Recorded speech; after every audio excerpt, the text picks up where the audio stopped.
नमस्कार आपण माने देखुचंती चा खटरे महांगा एक्सप्रेस। आज आम आसी पहुंचीचु महांगा हाट छकर एक चा दुकान जोठी सकालु संध्या पर्यंत आखपाख अंचल अनेक लोक आसी थांती, आलोचना करती, समस्या उठाती।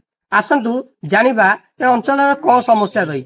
ए चा दुकान को आसवा द्वारा निज निज मध्य भाईचार कौन सूत्र सृष्टि हो।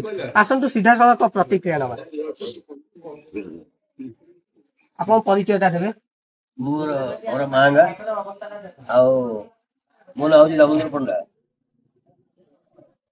मो घर मांगा मो नाउ की दामोदर। को कहिबे ए जो चा दुकान को आपन जो आसंती बहुत अनेक लोक आसंती, कोन सब आलोचना हुए चा खटे? चा खटे विभिन्न प्रकार आलोचना हुए, किंतु जो आलोचना हुए से आलोचना मूल्य न थाए।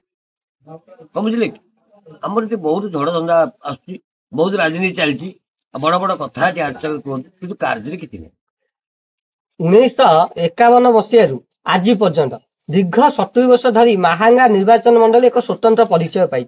या भितर 70 वर्ष भितर कौन सब उन्नति हेची, कौन सब कार्य हेची? उन्नति हम प्रताप बाबू अमले बहुत रास्ता घाट होई, आ बहुत भी दलारी सृष्टि हेची, डकायत भी सृष्टि, किंतु जो कर्मरा सब हेची सब अधा खाई गरीब लोक किसी कार्य। राजनैतिक दृष्टिकोण महांगा को आप केमी देखते, कौन सब मुख्य समस्या कौन रही? मुख्य समस्या रही गोटे जरिया नईर उन्मोचन समझे कि जो 50,000 लोक गाधौं पा पी भल मंद कर सी भी हो पारा। बाकी महांगा मेडिकल मेडिकल जब आज सका गोटे रेलिया डाक्तर अच्छा काली धला डाक्तर रोगी सुविधा पाऊना कि कौन से समाचार समाधान भी पानी। चेष्टा करिया कौन कहिबे ए जो चा खटी को आसंती कौन सब एठी आलोचना हुए, कौन सब समस्या उठे कौन हमर एठी तो भाईचारा जी हमर सब किछि जाति भेद भल मंद किछि नाही, सब ठीक ठाक चलची। आ खुशी मजा टी सकाळु हो आउ किछि हमर का विरोध कहबार नाही, किछि कहबार नाही, किछि नाही, हम हस खुशी सब परस्पर भीतर पळि जाऊ। कौन कहिबे 70 वर्ष धरी महांगा एक स्वतंत्र परिचय पाई अनेक नेता आसीचंती, अनेक नेता मध्य जाइछंती, प्रतिश्रुति देइछंती, किछि प्रतिश्रुति पालन करछंती। कौन कहिबे कौन सब कार्य हेइछि आ कौन सब बाकी रही? कार्य बहुत हेइछि, 100 रे हेइछि, जोटा हेइछि ताको कहि होबनी। काई ना आमे बापा जा अमळे रे आमे चिरा पेंट पिंदी जाउथलु, नवीन बाबू को अमळे रे बहुत किछि हेइछि। माने तीनोटी नेता को भल पाए, सी हूँ एक मात्र नवीन पट्टनायक, गोटे प्रताप जेना, गोटे हूँ नरेंद्र मोदी। ये तीन जन माने आमर दरकार निहाती।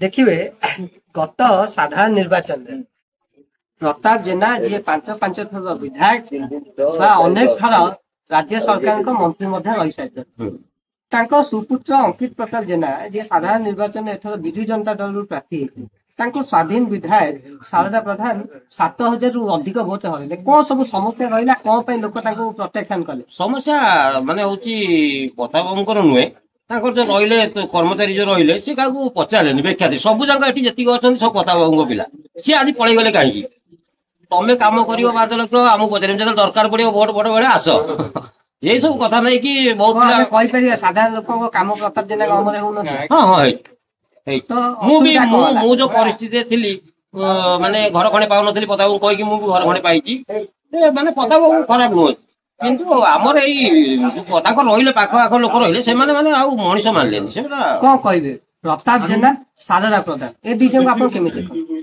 दी जन कहीं खराब नुहति ये तो नुआ होगी प्रताप तो आग ताक थे ये नुआ होगी आख भितर आम तो किसी कार्य आरंभ है वर्ष भितर हम किसी आगु हम सब आम छुआ 20 लाख टका हाट कम गुड़ा नहीं से करेंगे तो निजे सेट ही ना सेट है निश्चय सब आरंभ हम शुणुले आउ जो भाई प्रतिक्रिया चेष्टा करिए कौन कहे महांगार कौन सब समस्या रही? महांगा तो सब समस्या रही, मेडिकल समस्या, स्कूल समस्या, सबू समस्या गोटा किसी फुलफिल है जो कम सब अधार बांधी पड़ी कमर कौन ना गंध ना। अनेक नेता आसुचंती निर्वाचन मंडल ପୂର୍ବତନ ବିଧାୟକ ଯିଏ ଥିଲେ ପ୍ରତାପ ଜେନା ସେ ଅନେକ ବାର ମନ୍ତ୍ରୀ ପଦରେ ମଧ୍ୟ ରହିଛନ୍ତି। ନାଇଁ କାମ କିଛି ହେଇଛି, ଅଳ୍ପ ହେଇଛି, ମାନେ ଆଖି ଦୁସିଆ କାମ ନାହିଁ। ଯୋଉ କାମ ହେଇଛି ଅଧାର ବାନ୍ଧିଆ ହେଇ ସବୁ ରହିଛି। ଏବେ ତ ଡବଲ ଇଞ୍ଜିନ ସରକାର ଯିଏ ଅଛି ନାଇଁ ଆସିଛି, କିନ୍ତୁ ବର୍ଷେ ହେଇଗଲା କିଛି କାମ ହେଇନି। ଆଗକୁ ହବ ବୋଲି ପ୍ରତିଶ୍ରୁତି ଦେଇଛନ୍ତି, କିନ୍ତୁ କାମ ହେଇନି। ଆଗକୁ ହାଟ କାମ କୋଉଠି ହେଲା? ଆପଣଙ୍କ ହିସାବରେ ମାହାଙ୍ଗା ଅଞ୍ଚଳର କଣ ସବୁ ମୁଖ୍ୟ ସମସ୍ୟା ରହିଛି? ମୁଖ୍ୟତଃ ସବୁ ସମସ୍ୟା ଅଛି। ଡାକ୍ତରଖାନା ସମସ୍ୟା, ହାଟ ସମସ୍ୟା, ସବୁ ସମସ୍ୟା, ପାଣି ସମସ୍ୟା। ଆମର ଗୋଟେ ଜରିଆ ନଈର ଗୋଟେ ପୁନରୁଦ୍ଧାର ହେଇପାରୁନି। ପିଇବା ପାଣି କଥା କହିଲେ ଆପଣ ତ ଆପଣଙ୍କ ଏଠି ଯୋଉ ମନ୍ତ୍ରୀ ଯିଏ ଥିଲେ ପ୍ରତାପ ଜେନା ସେ ତ ପାନୀୟ ଜଳ ବିଭାଗର ମନ୍ତ୍ରୀ ଥିଲେ। ଏଠି ପାଣିର ସମସ୍ୟା କେମିତି ରହିଲା? ପାନୀୟ ଜଳ ଟୋଟାଲି ଆସୁନି। ଯୋଉ ପାନୀୟ ଜଳ ସମସ୍ୟା ଅଛି, ଗୋଟେ ମଟର ଲାଗିଛି, ଛୋଟ ମଟର, ସେଥିରେ ପାଣି ଉଠଉନି। କିଛି କୁଆଡେ ସୁବିଧା ନାହିଁ। ପାଣି ଯୋଉ ପାଣି ଆଉଛି ସବୁ ଘର ଘରୁ ସବୁ ନେଇଗଲେ। ପାଣିର ମାନେ ପିଢି ନାହିଁ ଟୋଟାଲି। ଏଇ ସବୁ ସମସ୍ୟା ଚାଲିଛି। ଆଉ କଣ କରିବା, କହିବ କାଉ ଶୁଣିବ କି? ଶୁଣୁଥିଲେ ଆପଣ ସମସ୍ତଙ୍କ ପ୍ରତିକ୍ରିୟା। ଆଉ ଯେ ମଉସାଙ୍କ ପ୍ରତିକ୍ରିୟା ଆମେ ନେବାକୁ ଚେଷ୍ଟା କରିବା। ମଉସା ଆପଣଙ୍କ ନାଁଟା କହିବେ? 70 ବର୍ଷ ଧରି ମାହାଙ୍ଗା ଏକ ସ୍ୱତନ୍ତ୍ର ପରିଚୟ ପାଇଛି। ଅନେକ ନେତା ଆସିଛନ୍ତି, ଅନେକ ନେତା ମଧ୍ୟ ଯାଇଛନ୍ତି। କଣ ସବୁ କାମ ହେଇଛି? ଲୋକଙ୍କ କାମ ହେଇଛି? ଆପଣ ସରକାରଙ୍କ ସୁବିଧା ପାଇଛନ୍ତି ତ? ଭତ୍ତା ଫତା ତମେ କହୁନ? ହଁ ଭତ୍ତା ମୁଁ ପାଇଛି। ପାଇଛନ୍ତି ତ? ସରକାରଙ୍କ ସୁବିଧା ଯାହା ରହିଛି ଆପଣ ପାଉଛନ୍ତି? ଆପଣଙ୍କ ହିସାବରେ ଗାଁରେ ଯାହା କାମ ହବା କଥା ହଉଛି ତ? ଗାଁରେ କଣ କାମ ହଉଛି କାହିଁ? କିଛି କାମ ଭାମ କିଛି ତ କଣ କୋଉଠି କଣ ହଉଛି କିଛି ଜାଣିନି। ରାସ୍ତାଘାଟ ହେଲା, ସ୍କୁଲ ହେଲା, ମେଡିକାଲ ହେଲା, ପାନୀୟ ଜଳ ହେଲା, ଏସବୁର ସୁବିଧା ଅଛି?